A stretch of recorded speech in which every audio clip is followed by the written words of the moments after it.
the operational stage on which all business and production takes place. On it are placed the machines, tools, and desks of business and industry.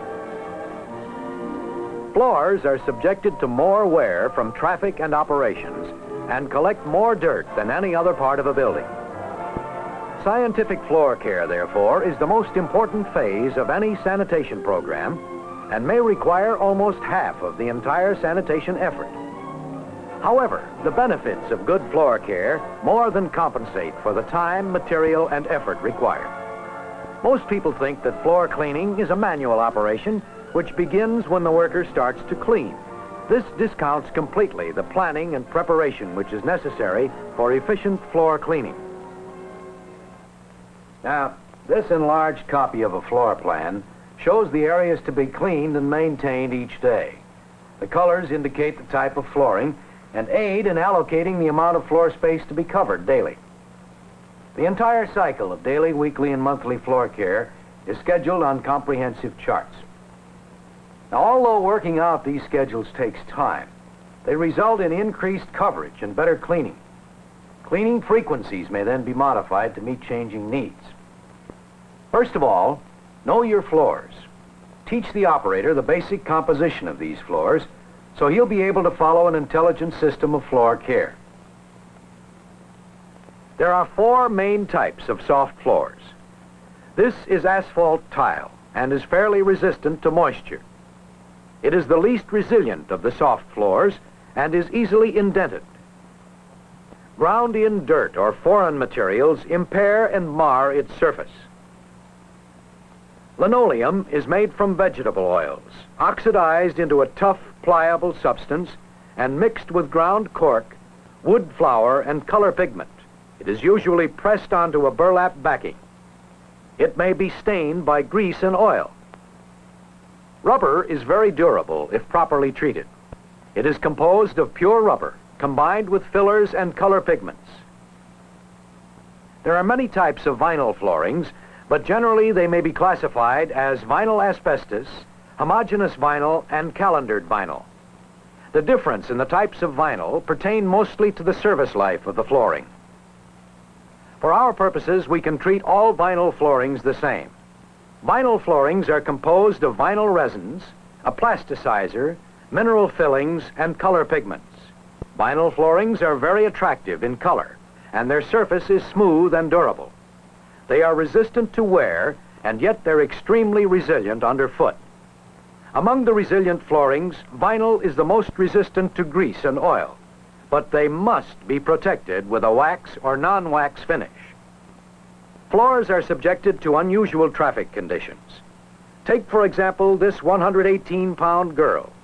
When walking with stiletto heels, she exerts more than 2 tons pressure per square inch. That's a lot of pressure on the floor. From what you've heard and seen, you should realize more than ever the importance of knowing your floors and the need for cleaning each as required by the proper cleaning procedure. To clean and protect these floors, provide your operator with the best materials and equipment.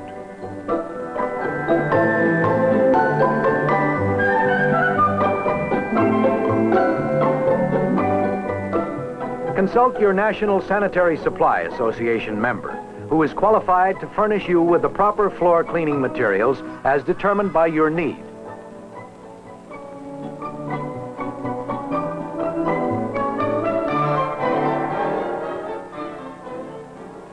Other sanitation aids, such as waste receptacles and sand urns placed at strategic points, will be of some help in keeping your floors from getting dirty. Entrance gratings or mats are desirable for cleaning dirt from employees' or visitors' feet as they enter the building. Also, floor runners are useful rainy day protection for your floors. Help your operator by providing him with an orderly sanitation storage space where he may get his supplies packaged and uncontaminated without waste time. In the average cleaning operation, about 40% of the time is non-productive, the get-ready time, which is spent in securing supplies, transporting them to the job, preparing solution, assembling equipment.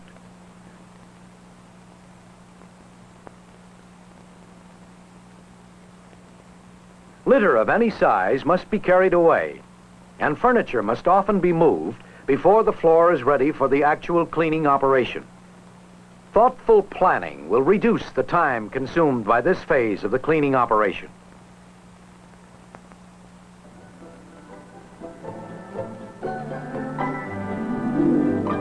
Tools for sweeping heavy litter include the brush and dustpan. For areas with light soil, a treated dust mop may be used. Selection of a suitable brush is important for an efficient sweeping operation. A 60-inch handle is desirable for ordinary use, the exact length depending on the height of the operator. The sweeping stroke should be one which allows the greatest coverage with the least amount of fatigue. An easy, rhythmical stroke. The back is straight, minimizing fatigue, and the arms are extended at the end of the stroke, providing greater coverage.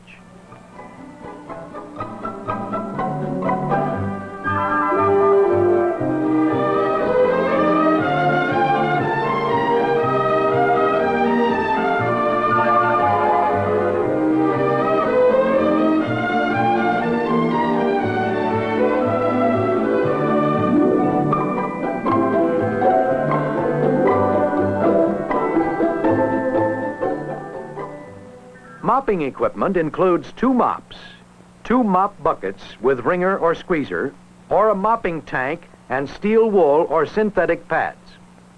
Mop wringing equipment varies depending on the areas where it is to be used. For small or obstructed areas where portability is necessary, a 16 to 44 quart bucket is desirable. There is a variety of mops available to meet your exact requirements. Large mopping tanks equipped with rubber tires and mop wringer are most desirable for mopping large areas. The mop should be run along the baseboard area first, so that the fast, rhythmical mopping stroke will not come too close to the baseboard and splash it. At the end of the 9-foot stroke, direction is reversed by lopping the mop and swinging it from right to left.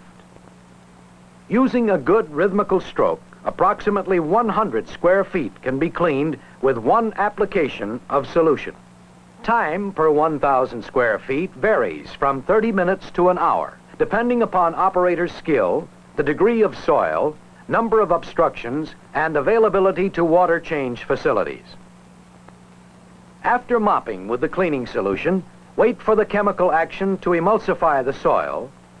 Then the mop should be wrung and the emulsified solution picked up quickly to prevent its drying or soaking into the floor.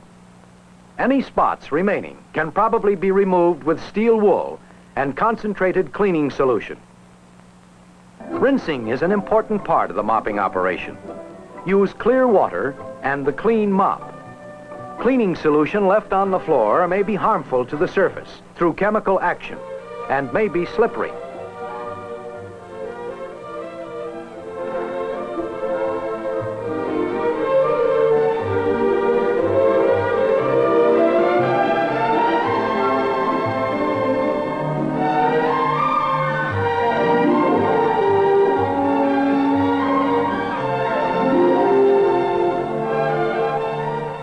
Mopping or deck scrubbing will still be necessary in corners and under equipment inaccessible to the machine. A stiff fiber brush, such as bassine or palmetto fiber, is used for scrubbing soft floors. Some operators prefer the synthetic fiber pads. Others prefer steel wool. Some are mounted on separate driving units designed for driving these pads, while others are mounted to the brush with a holding device.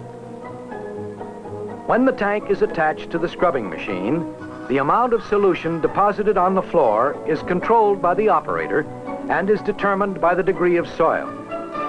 Most machines rotate in a counterclockwise direction. The control of the machine is simple once it is learned. To make the machine move to the right, raise the handle. To make the machine move to the left, lower the handle. The beginning of the stroke should be made with the machine directly in front of the operator. A stroke of 6 feet is the best width for a single pass and is less fatiguing for individuals of average build. The machine scrubbing operation may be followed immediately by a pickup, using a vacuum with squeegee attachment. If stripping is desired, then wait for the solution to act chemically, then flush with clear water and pick up with the vacuum. Some operators prefer to sweep the cleaning solution to a central point using a lightweight squeegee where it is picked up by the vacuum. The floor is then damp mopped with clear water, or a rinsing cycle with clear water is used to pick up any trace of cleaning solution. Unobstructed areas, efficient use of large automatic floor machines is recommended and can achieve maximum savings. These modern floor machines lay down the cleaning solution, scrub the floor, pick up the emulsion, lay down the rinse water, pick up the rinse water, and vacuum the floor dry. Where such equipment can be used, the efficiency in cleaning may be increased by 16-to-1 over hand cleaning. Portable vacuum cleaning machines have many uses, and models are available that are very light in weight, permitting the custodian to move rapidly from one area to another. Speaking of efficiency in terms of machines and equipment, and also from the standpoint of morale, the furnishing of individual sets of tools for cleaning workers has proven to be an important cost-saving factor. A protective coating is applied to resilient floors after cleaning. There are many types of protective coatings available. These include wax and non-wax products. The surface coating protects the flooring from abrasion by grit and dirt and harmful effects of air and moisture. The purpose of a protective coating is to preserve the flooring. Consult your NSSA jobber about products which will best fill your needs. It is his job to protect your floor. A coating makes daily cleaning easier, as dirt and dust do not stick to a hard surface. Also, the tough protective coating seals pores and cracks so that frequency of scrubbing or mopping is reduced, and the finish helps to protect against staining. The selection of the correct finish is very important. Consumer requirements may vary in accordance with their own particular operation. Your National Sanitary Supply Association member is qualified to recommend a product which will give you the qualities you desire. Important advancements have been made over the last few years in the development of protective coatings for floors. There is a wide range of coatings available for floor care. Finishing equipment consists of various types of applicators and containers. Finish is applied only to a clean floor and should follow the scrubbing operation as soon as the floor is dried. Many operators prefer the lamb's wool applicator, especially in small obstructed areas. A shallow pan is desirable for ease in applying finish. When finishing, apply a thin film using a straight stroke for uniform drying. Do not go over the surface after the initial application because the finish begins to dry immediately and additional strokes will cause streaking. In large unobstructed areas where a free rhythmic stroke is possible, application of finish with a mop is faster. However, the mop must be carefully wrung and care must be taken to prevent splashing baseboard, furniture, and equipment. The finish must be allowed to dry thoroughly. Drying time depends on the wax itself and also upon atmospheric conditions. Some finishes require buffing with brushes or synthetic pads between coats. After drying, apply a second coat of finish. This second coat gives added gloss and additional protection to the floor.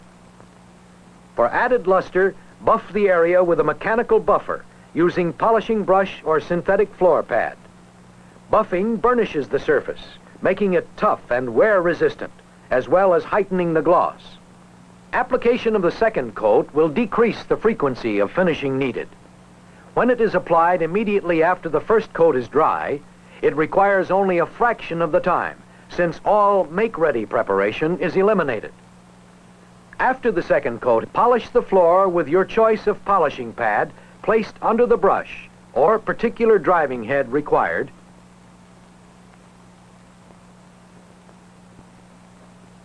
At the end of the complete cleaning and finishing cycle, all equipment should be cleaned. It is important for the operator to form this cleanup habit to ensure proper maintenance of equipment and to have it ready for the next cleaning operation. Proper storage of tools and equipment will also prolong their life. This beautiful clean floor is easy to maintain through a program of daily floor care. Daily floor care is dependent upon the degree of soil on the floor and the amount of traffic in the area. For light soil, and as a preliminary to any other cleaning, dust mopping is suggested. When the floor becomes obviously soiled, mopping with clear water is the practice. The damp mop will pick up the soil without removing the finish coating from the floor. No rinse is needed when clear water is used instead of a cleaning solution. A light periodic machine buffing using a soft brush, steel wool, or synthetic buffing pad will restore the luster where traffic has impaired it or where it has been dulled by mopping. It may be necessary to refinish these areas before the entire floor requires a thorough cleaning and refinishing. This new finish may be blended easily into the old with skillful buffing. When the floor becomes noticeably soiled, it is desirable to remove the old finish by the stripping procedure and repeating the cleaning and refinishing operation. Type and amount of soil and traffic will determine the frequency. The techniques suggested in this film are not the only cleaning methods which can be used successfully on soft floors. However, they do represent floor cleaning practices designed to secure superior quality results in the average cleaning situation. If you have an unusual cleaning problem, consult your local NSSA supplier, who will be glad to help you work out a satisfactory solution. For the answers to specific questions you may have concerning any phase of floor care, call on your NSSA member salesman for assistance. Remember to keep your floors clean and well preserved. Bear in mind the points we've covered. 1. Plan work carefully beforehand. 2. Use only the best materials and equipment. 3. Avoid excessive use of harsh cleansers and solvents. 4. Clean the floor thoroughly and carefully. Rinse well. And 5. Protect the floor surface with a good finish coating, which will make daily maintenance easy and prolong the life of your floors. The National Sanitary Supply Association program of soft floor care means beautiful floors at low cost.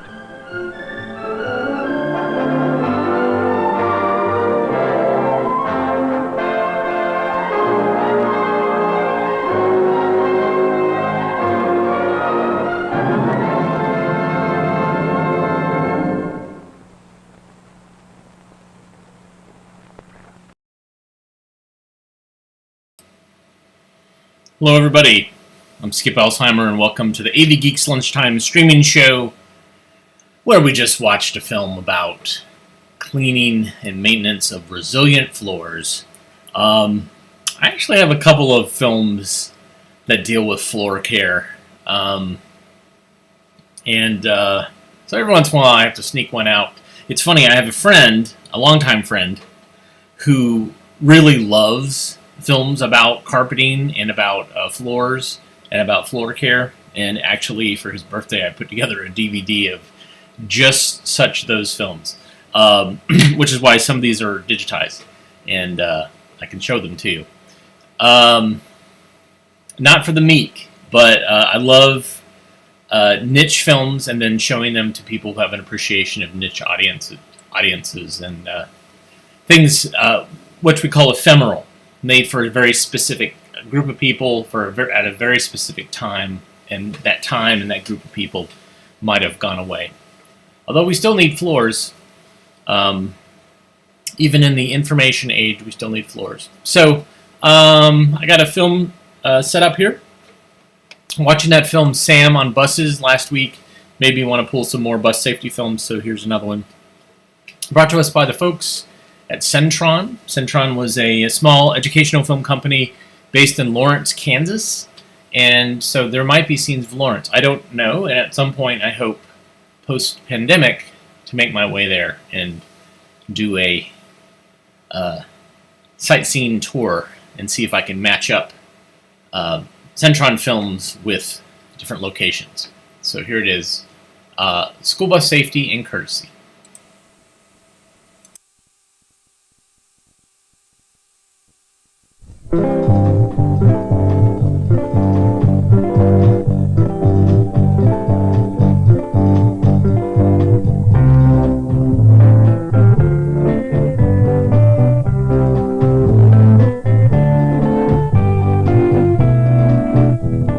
School bus safety is a subject you probably haven't thought about very much.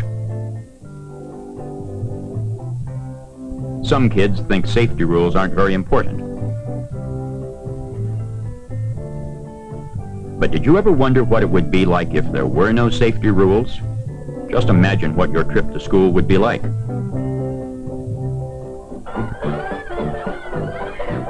Riding the bus would be a riot.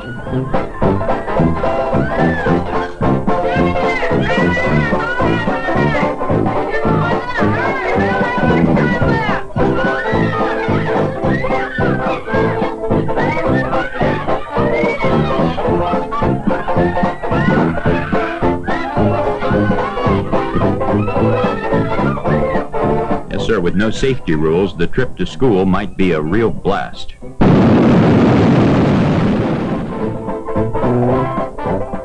And if no one cared about safety, anyone could be a school bus driver. Your driver wouldn't need a license. He wouldn't even have to know how to drive.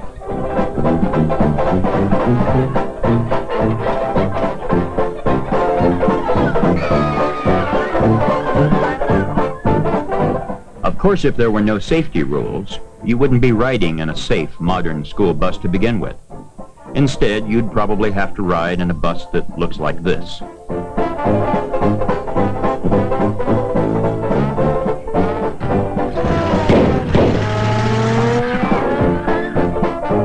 With no safety regulations to obey, a trip to school might be a lot more thrilling, but it wouldn't be very safe.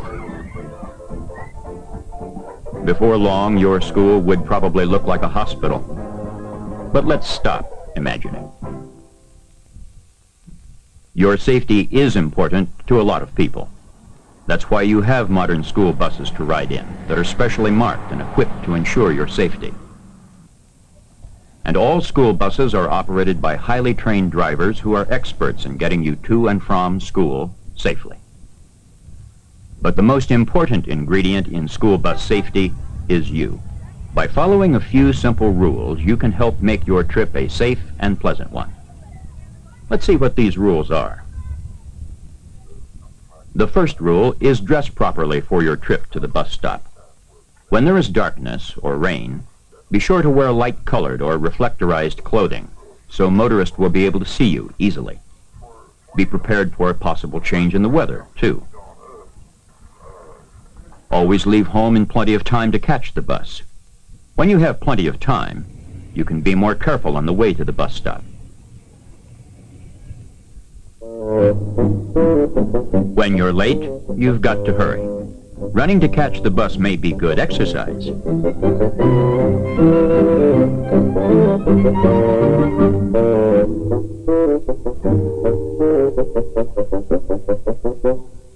But it might cause you to have an accident.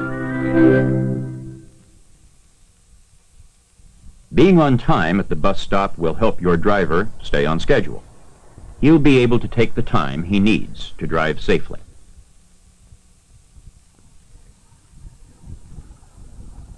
On the way to the bus stop, always walk on the sidewalk, if there is one. But watch out for cars turning into or backing out of driveways. Drivers are sometimes careless. If you must walk in an area where there are no sidewalks, walk on the left side of the road, facing traffic. This way, you can watch out for oncoming cars, and they can watch out for you. In the city, be careful at busy intersections. Cross streets only at the proper crosswalks. Always obey the traffic lights and signs. And when the signal changes, look left, right, then left again, to make sure it's safe to cross. Safety and courtesy go hand in hand. So be a good neighbor on the way to the bus stop. Have respect for other people's property, including lawns, trees, and flowers. Don't ever be guilty of this kind of behavior.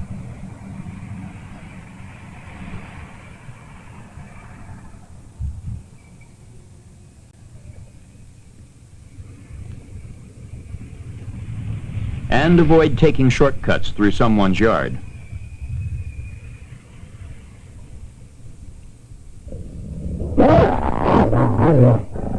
Your visit may not be appreciated.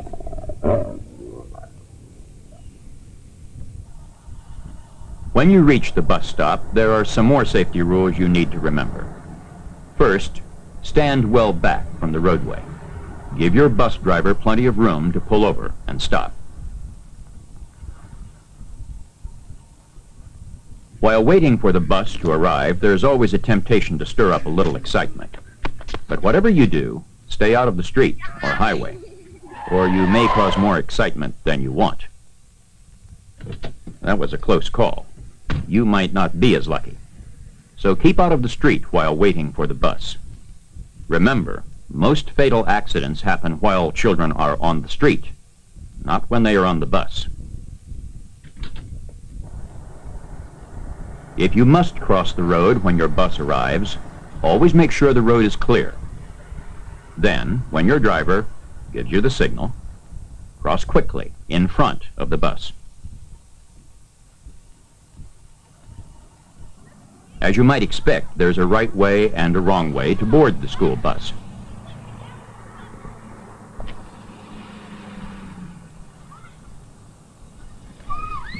This is the wrong way. It's also the unsafe way. There's no need for pushing and shoving. Now let's see it done the right way. The right way is to form a single line and board the bus in a calm, orderly manner. Be careful and take those steps one at a time. There's no hurry. And use that handrail. It might help you avoid a bruising fall. Once you're aboard, find a seat quickly so the bus can get underway without tossing you around. You can hold your school books, lunches, and other objects on your lap. The important thing is to keep things out of the aisle where someone might trip over them. Now that you're comfortably seated and on the way, it's time to think about the rules of safe riding behavior. The first rule is stay in your seat whenever the bus is in motion. Some people, though, think rules are made to be broken. They forget that broken rules can sometimes result in broken bones. Luckily, he only hurt his pride this time. Maybe now he'll obey the rules and remain seated while the bus is moving. The second rule of safe riding behavior is to be quiet enough that you don't distract your driver. This means there are some things you simply can't do while you're on the school bus.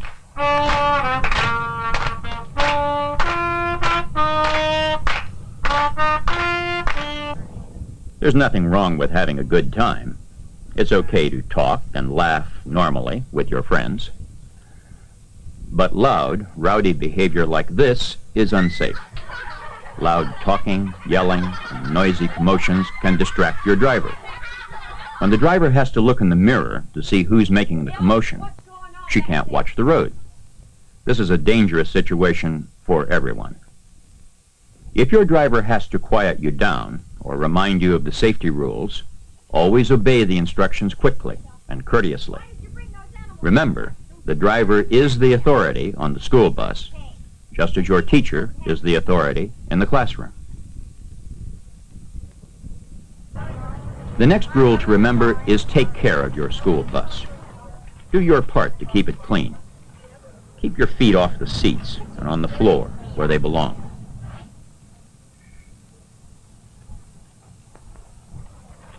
And don't be a litter bug. If you behave like this, you should ride a garbage truck, not a school bus. How would you like to ride on a school bus like this? What do you think of children who would purposely damage an expensive bus? Many school buses no longer have comfortable padded seats because some thoughtless bus riders damaged the upholstery faster than the seats could be repaired. It's up to you to help take care of your school bus. And take care of yourself, too. One way to do that is to keep your hands and arms inside the bus at all times. You can see what might happen to someone who would be so foolish as to stick his arm or head out of the window of a moving bus.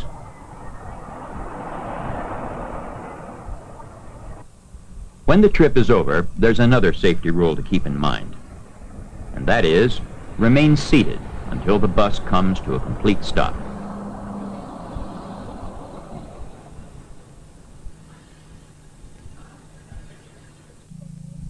Wait for the signal from your driver, then unload in an organized manner. Wait a minute. That's a stampede. There, that's better. Be courteous and you'll help prevent needless accidents. Knowing how to get off the bus promptly and in an orderly fashion is very important, especially in case of an emergency. That's why at least twice a year you must take part in emergency evacuation drills. Your driver or other school official will tell you exactly what to do before the drill begins. Drills are usually held on school property or in another safe place.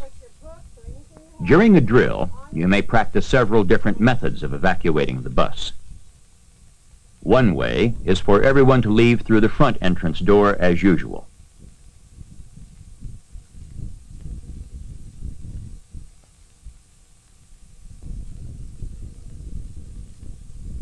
Another method is for everyone to leave through the emergency door at the rear of the bus.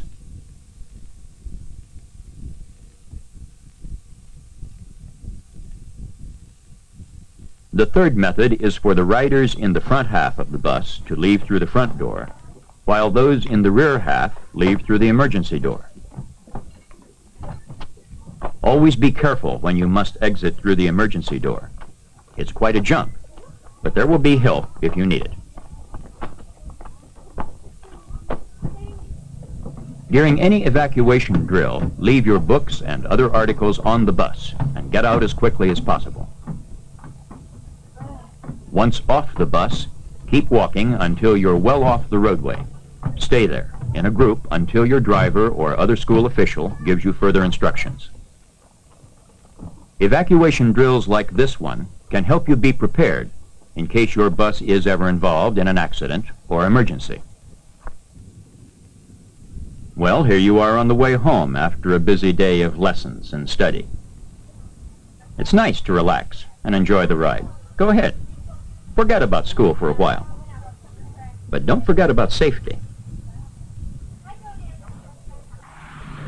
There are some important safety rules you need to remember when you reach your stop, because you are a pedestrian again, with no big steel bus to protect you. If your house is on the right side of the road, go directly to the driveway when you get off the bus. There, your driver will be able to see you and know you're safely out of the way.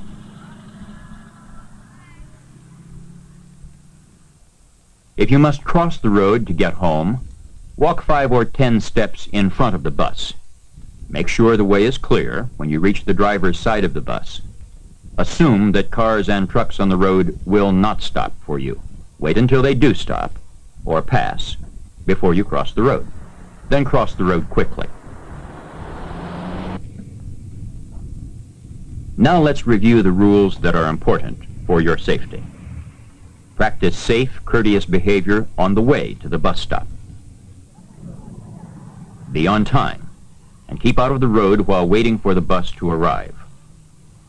Load and unload the bus in a calm, orderly manner. And above all, keep seated and be well behaved whenever the bus is in motion. So do your part.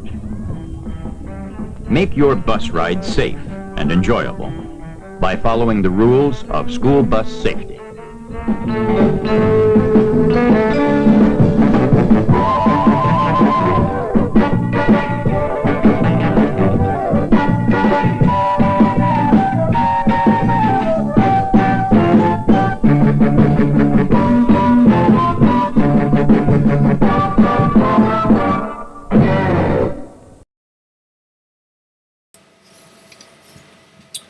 That was great. The shot of the kids going crazy and the kid holding the dynamite. Real nice. I mean, that's the problem that I've talked about with films aimed at kids, is if you show bad behavior, you might model bad behavior. You might make bad behavior something that kids will go like, cool, I can do that. Especially with lunchroom manners films and showing kids having food fights. I mean, yeah. But pretty good. Pretty good. I think Sam on Buses definitely had some better stuff, and of course, Death Zones and Then It Happens, of course, are the really over the top bus safety films. And then, of course, Ghost Rider and all those. So that's what I expect from Centron, which is like kind of in the middle. All right. I know some of you are thinking about new jobs, and this one is about church vocations. Enjoy.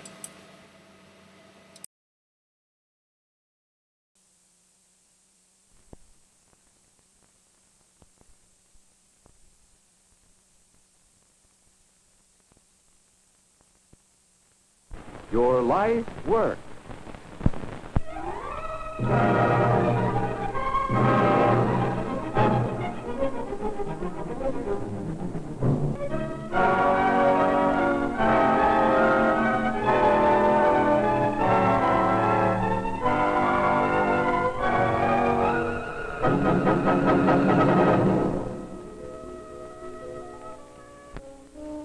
I like a spire against the sky.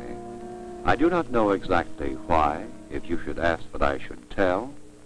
It just fits there on top so well, and lifts you up, if you will let it, each Sunday, if you'll not forget it, to that which shifts your soul in high.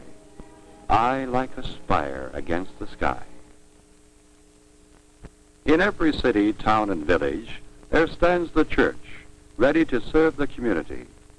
How well it serves depends upon the minister and the program he develops for the members of his parish. To provide this leadership, the minister and his aides must have specialized training. The work of the minister may be divided into several parts. The preparation and delivery of sermons. When a minister leads in Christian worship, devoutly and skillfully, he brings that ancient word, "Be still and know that I am God."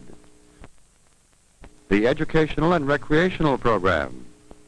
As teacher of Christianity, the minister can make the difference between sound and unsound character for hundreds. The counseling of parishioners. Ministers have no greater privilege than helping people with personal problems. Evangelism. In cities or in the tropics or in the hinterlands of America, it isn't the buildings that bear the Christian message. It's men of power and vision. The special services, such as marriages, baptisms, and funerals. The minister leads a constant procession of people into Christian experience.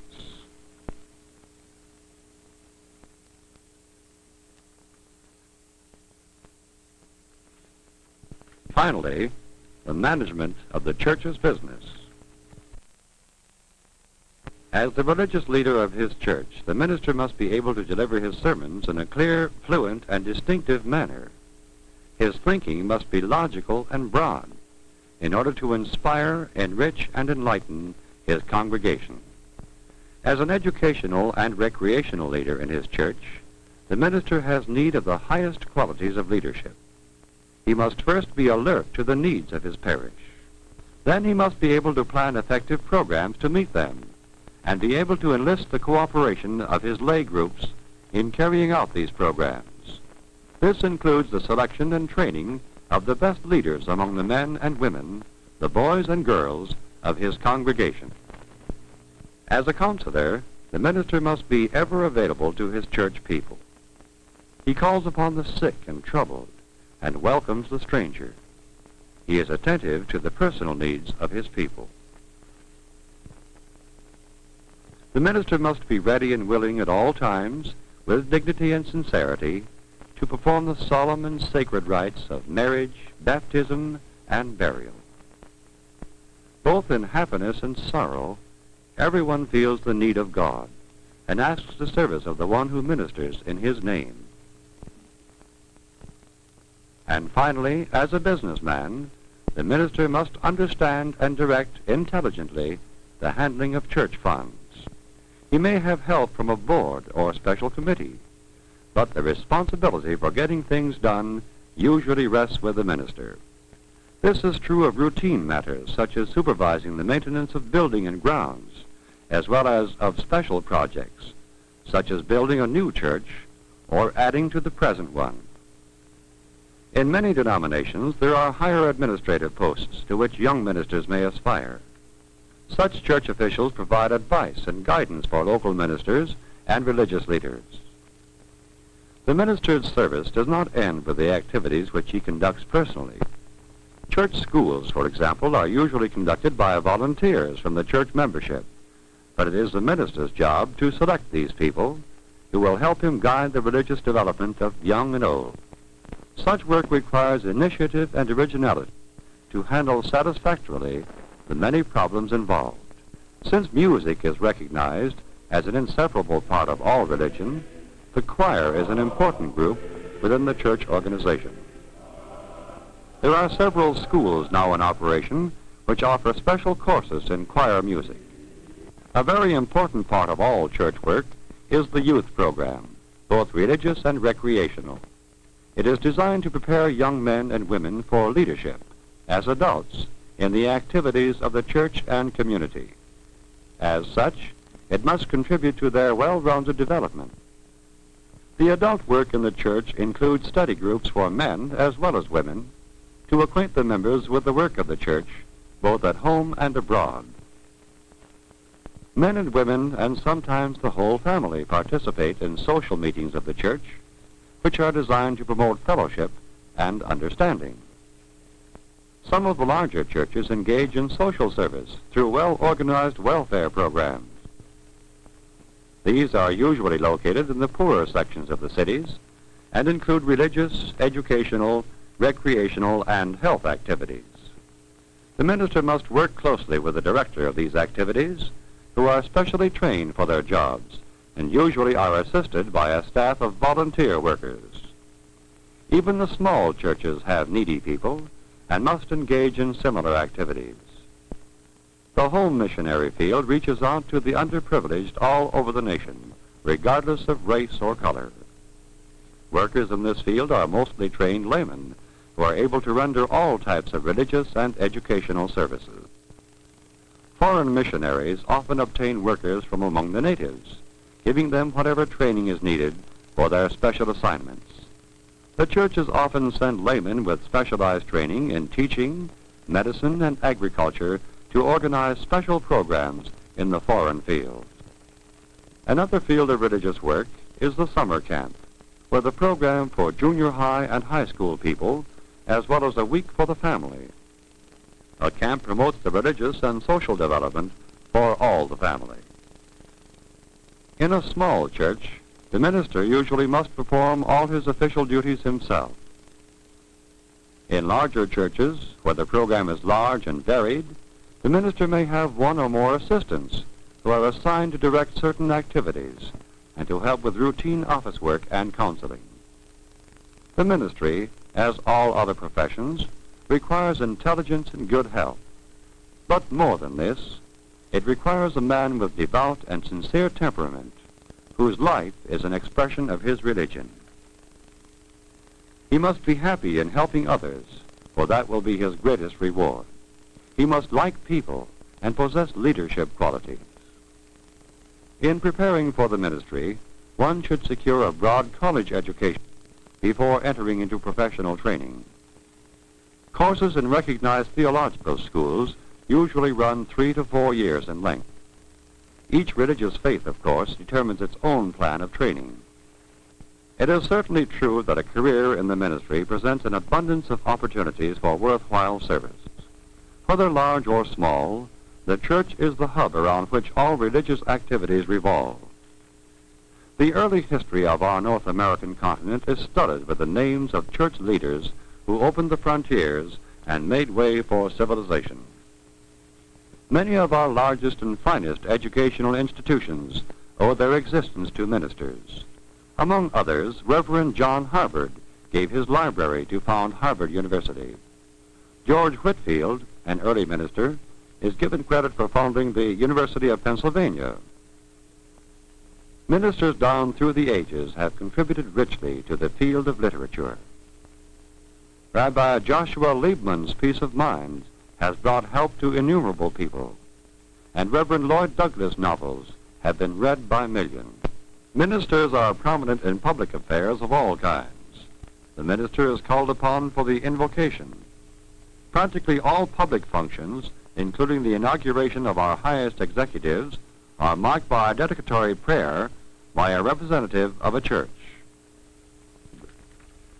But probably a minister is most effective when, at communion before a high altar, or before a simple altar with only the simplest elements in his hands, he is able to introduce his people to their closest experience with the living God.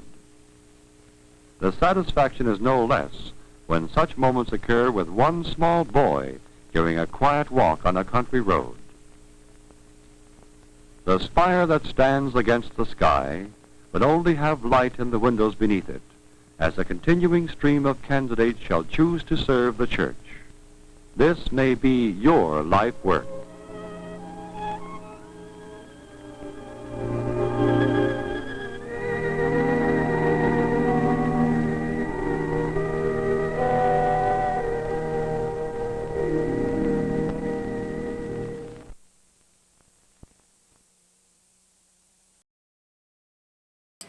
Such a tranquil outro music for the Your Life's Work series.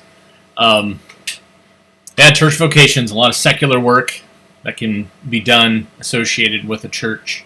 My stepfather was a Methodist minister, so I kind of saw some of that. My parents, they didn't get married until I was in college, so I was already gone, but I did see kind of the staff and all that stuff, and it's there's some work there. That was pretty great, pretty interesting. The idea is this series would have been shown to people in vocational schools and high school, pre-college, or just people who were trying to seek other jobs. And there's a variety of films in that series. I have a more contemporary version of that, which is a career in whatever for you, made by Counselor Films, which has a very catchy, irritating song. And I might bust one of those out at some point this week. So what I'm showing today is a lot of stuff that I found. I have a bunch of hard drives of stuff that we've digitized over the last 3 years for stock footage purposes from our collection. And so I have probably 35 8-terabyte drives filled with content. And so I've been slowly showing some stuff from that, but I had another hard drive last night where I went through and just made files that I could show you. So there's a lot. There's probably, I don't know how many films. Like, you probably don't care, but it's just for my interest. Let's see. Oh, wow. 120 films. So there's 120 films that some of them might be repeats of stuff we've shown in the past, and obviously I won't show those, but just imagine that each hard drive that I have has potentially 100 films on it that we haven't seen yet. So it's kind of exciting. So we got a lot of films to show, and I want to say thank you to William for buying us some coffee. Here's the link if you are interested in supporting AV Geeks. That's one way you can do it, is by just buying us some coffee. Today is a wonderfully sunny day after what felt like a week of just gray, wet. So coffee is good, but the coffee really helps when it's gray. And so thank you, William, for that. Another way you can support us is to like or subscribe or hit hit notify, blah, blah, blah, all the different ways that you could say, like, hey, I'd like to know when AV Geeks is going to be showing something again. That helps us, I guess, in some sort of weird magical number that will allow us to ascend into Google heaven after we die. This next film is part of that recent batch that I just converted, and is another Ray Harryhausen film. Ray Harryhausen, of course, the amazing stop-motion animator who did a lot of really great Sinbad movies, and Jason the Argonaut movies, and Clash of the Titans, and Earth vs. the Flying Saucers. But before he did that, he set up in his garage a little studio and did a bunch of these little fairy tales. And we've shown a couple of them. King Midas is one, and then I think the Mother Goose one we showed, which was just crazy. And these were things that he did kind of as to make money, because they were certainly distributed. But he also did it as kind of a resume that he could take to feature film studios and say, like, hey, I can do special effects work.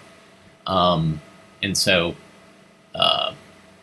here is Rapunzel. Enjoy.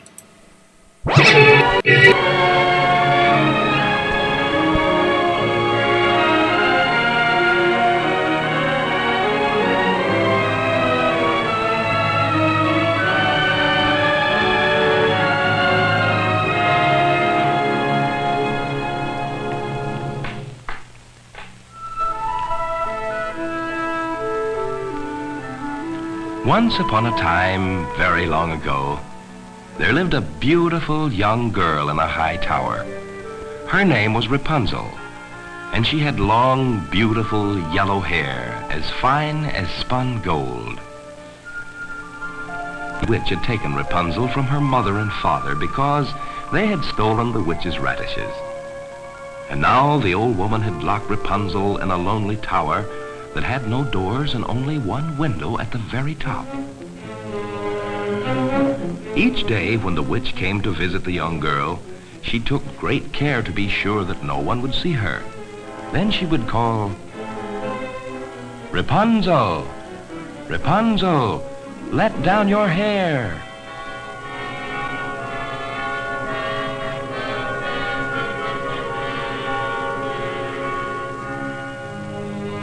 Rapunzel had to do as she was told, and soon her hair would ripple down over the windowsill like a gleaming golden waterfall. Then the old witch would cast a magic spell, and Rapunzel's hair would form into braids all by itself.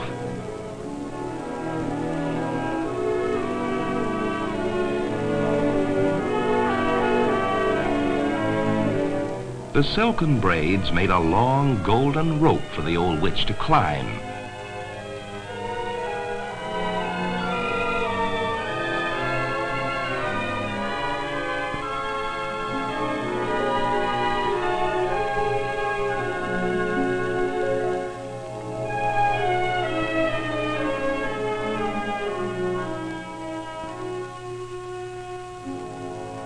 The old woman was very jealous of Rapunzel's beauty. Each day she would sit for hours watching her. They lived this way for several years, until one day a prince walking along the mountain path chanced to see the tower.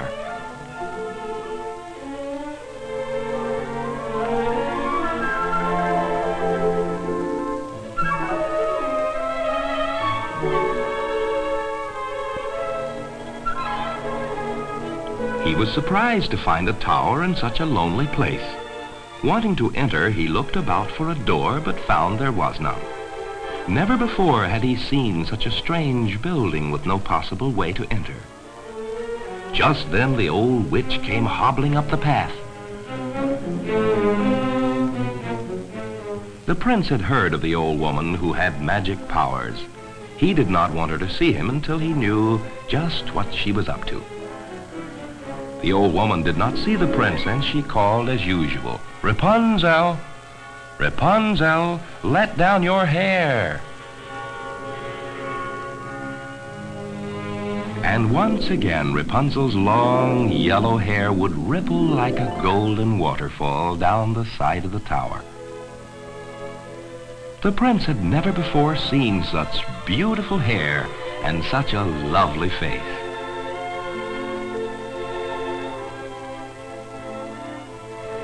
And again the witch would cast her magic spell.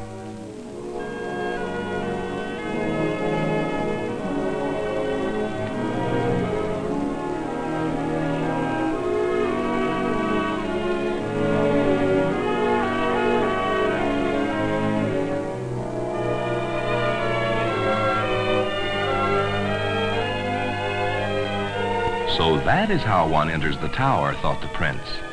And he waited for hours for the old witch to leave so that he could speak to the beautiful girl with the long golden hair.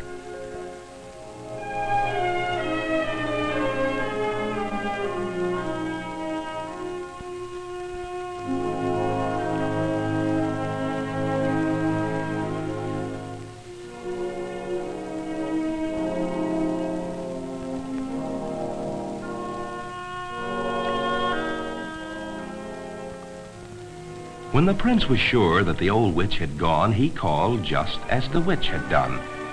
"Rapunzel, Rapunzel, let down your hair." Rapunzel, thinking the old witch wished to climb back into the tower, lowered her braided hair once again.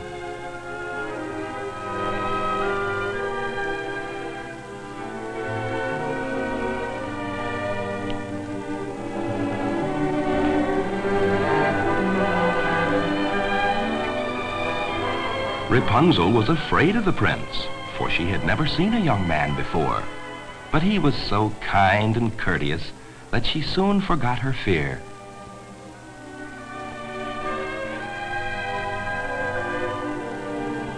And now that the prince saw Rapunzel quite closely, she was even more beautiful than he had thought. And when he knelt and gallantly kissed her hand, it made Rapunzel very happy.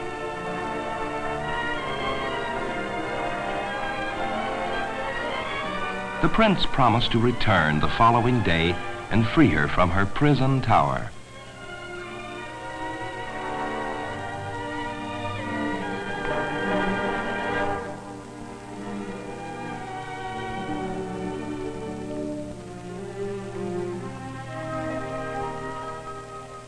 The next day, the witch came to the tower at the usual time.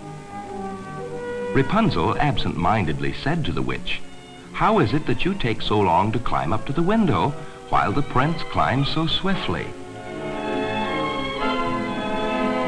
Then she realized what she had said.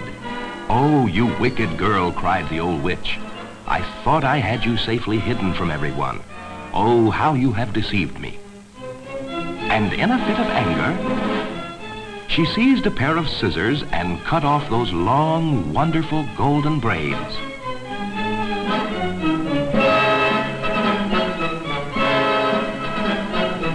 Just then, the prince arrived at the foot of the tower. He called, "Rapunzel, Rapunzel, let down your hair."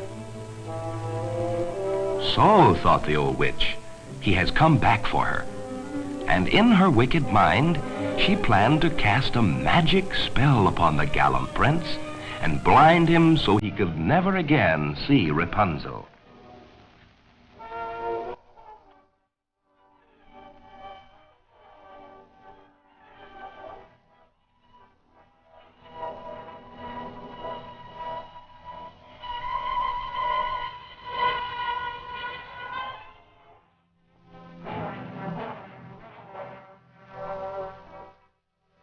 The poor prince escaped with his life, but the witch's curse left him blind and helpless. He sadly wandered off into the mountains, knowing that he could never look into the beautiful eyes of Rapunzel again.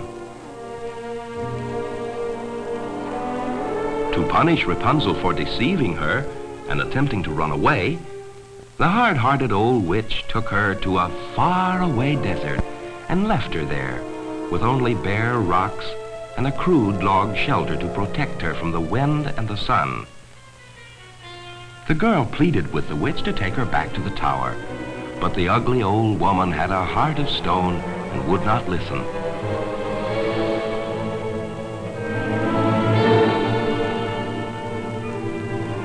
For many months, Rapunzel lived alone in the desert, with nothing to eat but the roots of desert plants. Until one day, the blind prince, who had been searching all over the land, chanced upon the very spot where his beloved Rapunzel was living.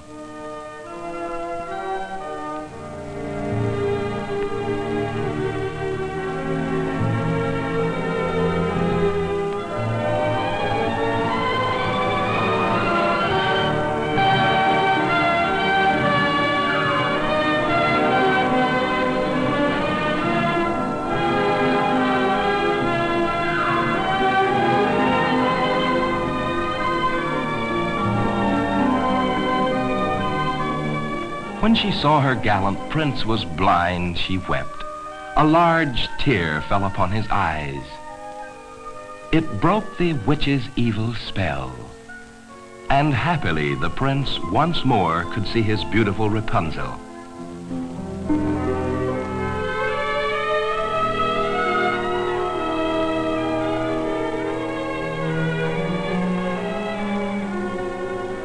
The prince was sad to see her beautiful golden hair so short. But now that the magic spell was broken, when he touched her hair, it began to grow longer and longer until its wavy strands glistened again in the sunlight. The prince then took his beloved Rapunzel back to his castle, where they had a royal wedding, and they lived happily ever after.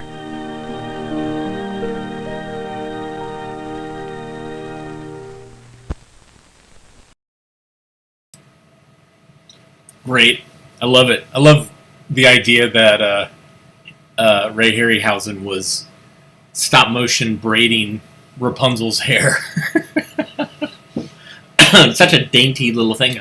I don't know if he did it with tweezers or, it's to be able to do. I always feel like to do braiding, you really have to be in a rhythm and a routine, and you just kind of knock it out. And for stop motion, you have to do it, take a frame, do it, take a frame, do it, take a frame. So it's very much talks about his craft, how really good he was and smart he was. Slanting, I know. Everybody's talking about it. What about you? Are you into slanting? Do you know what slanting is? Well, maybe this civil defense film will tell you.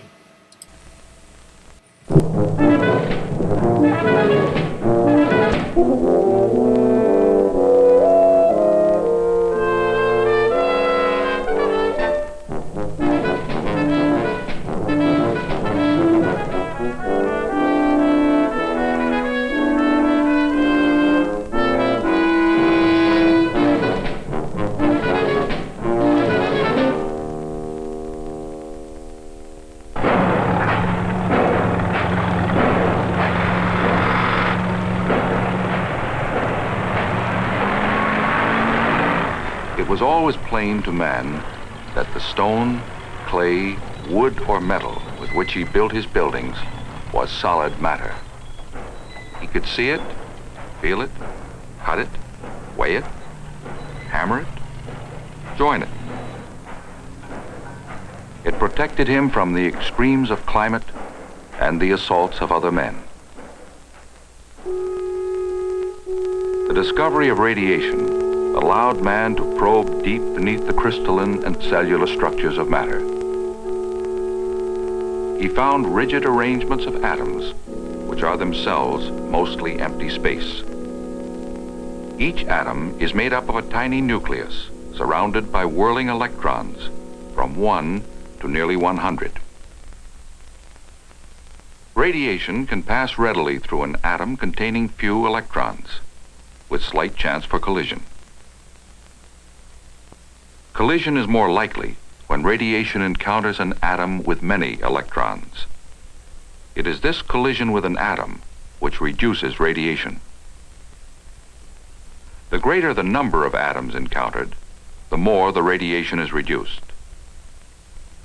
These discoveries made it necessary for man to re-examine his concepts of shelter, to reappraise the design, structure, and materials of his buildings.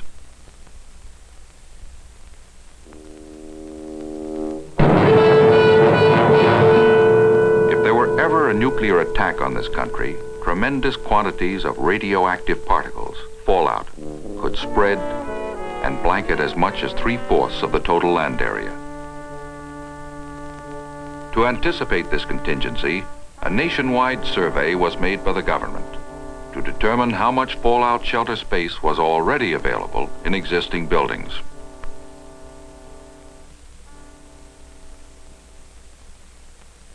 Out of the survey came techniques which can be applied to the design of new buildings. Along with all other elements of building design, architects are now considering radiation shielding. The Office of Civil Defense calls this slanting the design. Slanting can be done with little or no extra cost and without affecting a building's function or appearance. One method is to put enough mass between the area to be protected and the sources of radiation, fallout on the roof areas and ground around the building. This is called barrier shielding. Since the atomic structure of matter varies, the effectiveness of a barrier depends on the nature of the material itself and on its thickness. Atoms in wood, for example, are loosely packed and contain only a few electrons. This allows radiation to pass through easily. Atoms in concrete, by comparison, have many more electrons and are densely packed, making a more effective radiation barrier. Other design factors, including size, shape, and location, can also be used to increase a building's shielding effectiveness. This is called geometry shielding. This is the Southeast Polk High School in Ivy, Iowa. By planning for fallout protection early in the design stage, no additional costs were incurred. Classrooms are designed around a central core, which includes the library, cafeteria, restrooms, and study areas. The architect was able to take advantage of a concrete roof slab and the combination of classroom walls to make this particular area into a shelter for 1,700 people.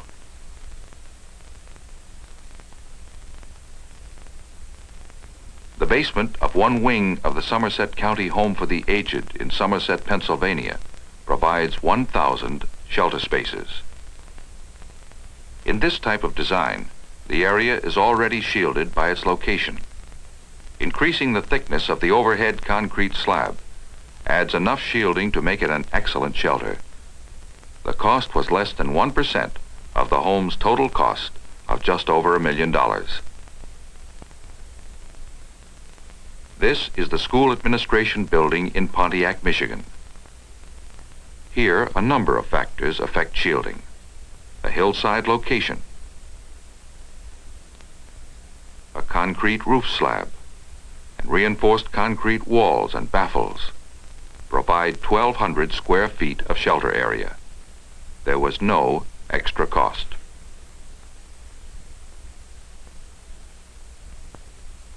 In this Shreveport, Louisiana bank, the board of directors room, offices, and staff lounge cover 2,300 square feet. These rooms are protected by a below-ground location and by 6-inch thick reinforced concrete slabs overhead. So it is also a shelter for 230 people. Shelter was a basic consideration in the design and added nothing to the construction costs.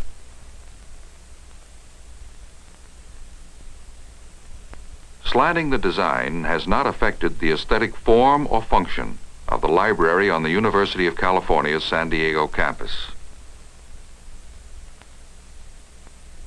On the bottom floor, reading rooms, a language lab, TV studio, workshops, offices, and storage rooms comprise a shelter for 2,500 people. Again, Fallout protection was considered in the basic design of the building, so there were no added construction costs. There is flexibility in any building at the design stage. Windowsills can be raised or planters installed to increase barrier shielding from ground radiation. The building can be placed on a sloping or graded site, or with part of the building below ground. Walls and roof can be made into more effective radiation barriers by using thicker concrete, solid concrete blocks, and by filling the holes in hollow blocks with sand.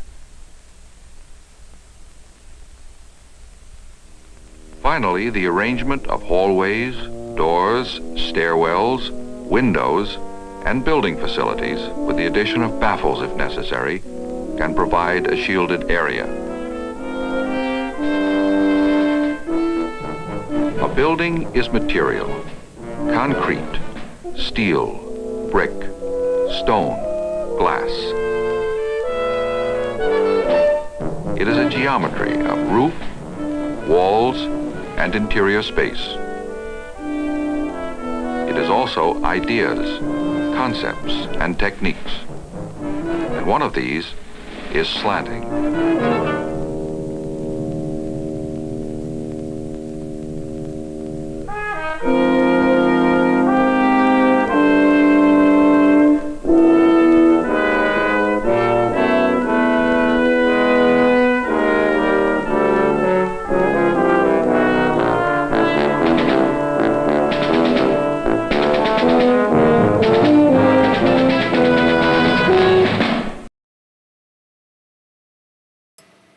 That music was awesome.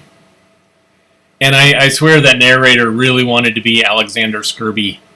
It seems like those two, the soundtrack and the narrator would have... I feel like I've heard Skirby, who's very much did a lot of soundtracks in the 60s and 70s. Felt like that was his territory. But there it is, slanting. More than you ever wanted to know about slanting. Thanks everybody for tuning in today. We'll be back again tomorrow, Wednesday, and showing you some even more films that we got. As always, very excited to share this with you. And thank you for letting me borrow your eyeballs for about an hour or so. Again, if you'd like, you can donate to AV Geeks, buy some coffee. You can hit like, subscribe. You can also tell people about it, and you can also share the links in, if you're on Facebook and you're like, hey, that my friend would really dig this, share it with them. Also, you can go to avgeeks.com and see other things that we've digitized, which is literally thousands of other films from our collection and other collections.